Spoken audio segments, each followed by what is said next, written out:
The second law from the 48 Laws of Power by Robert Greene says, "Never put too much trust in friends, learn how to use enemies." At first, this sounds strange, almost wrong. We are taught that friends are safe and enemies are dangerous. We believe friends will stand by us while enemies want to hurt us. But Greene challenges this idea. He wants us to look deeper into human behavior and understand how emotions, expectations, and personal needs shape the way people act. When we understand the psychology behind this law, we see why it is actually very practical and very real. Friends are people we trust because we share good memories, comfort, and connection with them. But this same closeness can create emotional weakness. When we trust someone too much, we stop paying attention. We give them access to our thoughts, our plans, and our secrets. We relax around them, and this relaxation can make us blind. Greene explains that this kind of trust can be dangerous because friendship is emotional, and emotions can change quickly, especially when jealousy or competition enters the picture. One of the main psychological ideas behind this law is that friends often expect something in return. Even when they do not say it, the expectation is there.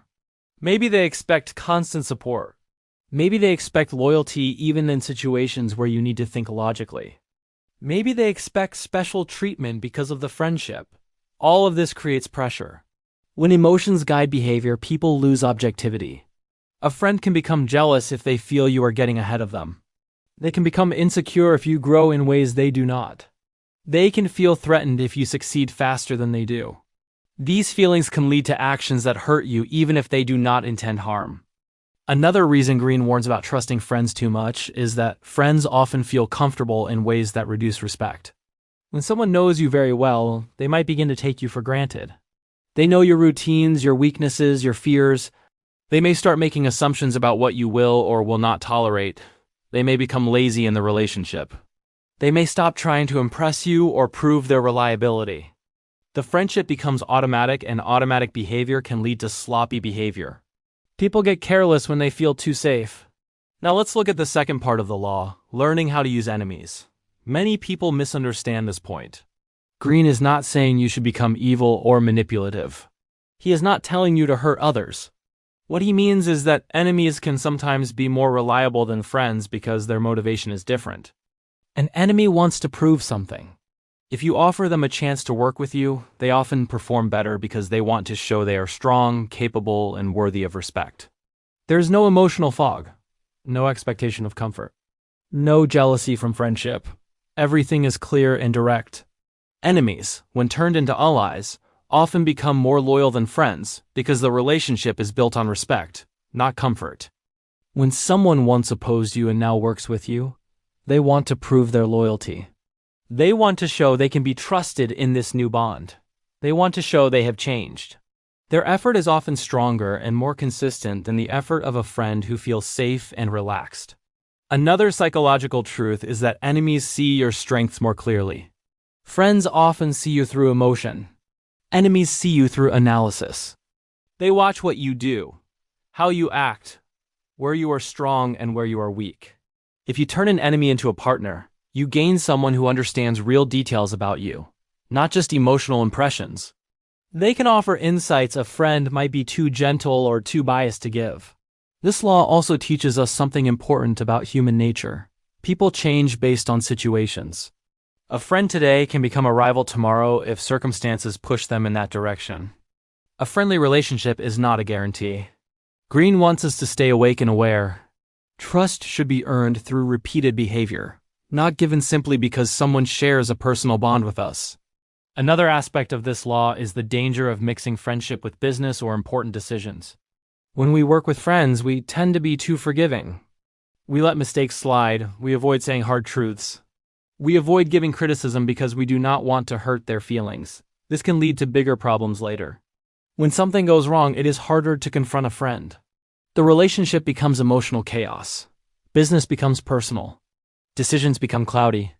On the other hand, someone who was once an enemy or a rival will treat a business relationship like a job, not an emotional partnership. They have no expectation of special treatment. They want to deliver results. They want to show value. This clarity leads to fewer misunderstandings. Greene also wants us to understand projection. People project their insecurities, fears, and desires onto those closest to them. A friend may be going through something in their life and suddenly feel distant or jealous. You may think everything is fine, but inside they feel something else. Their behavior may shift slowly. You may miss the signs because you trust them too much. This blind trust can lead to painful surprises. The message is not to hate friends or cut people off. It is not about being cold. It is about balance. It is about understanding that trust must be built slowly and carefully. Too much trust at the beginning can blind you to signs that something is wrong. Trust should grow based on action, not emotion. At the same time, this law teaches us not to fear enemies. An enemy can bring out the best in you. An enemy forces you to stay sharp. An enemy makes you think more clearly and act more carefully. When you compete with or learn from an enemy, you grow stronger. And if you ever build a bridge with an enemy, you gain a powerful ally, someone whose loyalty comes from respect, not comfort. This law also reminds us to keep certain parts of our life private. Sharing too much with friends can sometimes lead to future harm. Maybe not on purpose, but once someone knows your weaknesses or your struggles, they carry that information forever. Sometimes they share it accidentally. Sometimes they use it during emotional arguments. Sometimes they misunderstand it and judge you unfairly. Keeping some things private protects you. Real trust grows slowly. It grows through actions, not words. Watch how people behave when you succeed. Watch how they behave when you struggle. Watch how they behave when they have nothing to gain from you. These moments reveal true character. In the end, Greene's second law teaches awareness. It teaches emotional balance. It teaches observation. Trust is not something to give lightly, and enemies are not always people to fear. Power comes from understanding people, not judging them too quickly. When you see human behavior as it is not as you wish it to be, you become wiser, calmer, and stronger. If you enjoyed this explanation and want more simple breakdowns of the laws from the 48 Laws of Power, remember to like this video, leave a comment, and subscribe to the channel. Your support helps a lot, and it motivates me to make more content like this. Thank you for watching.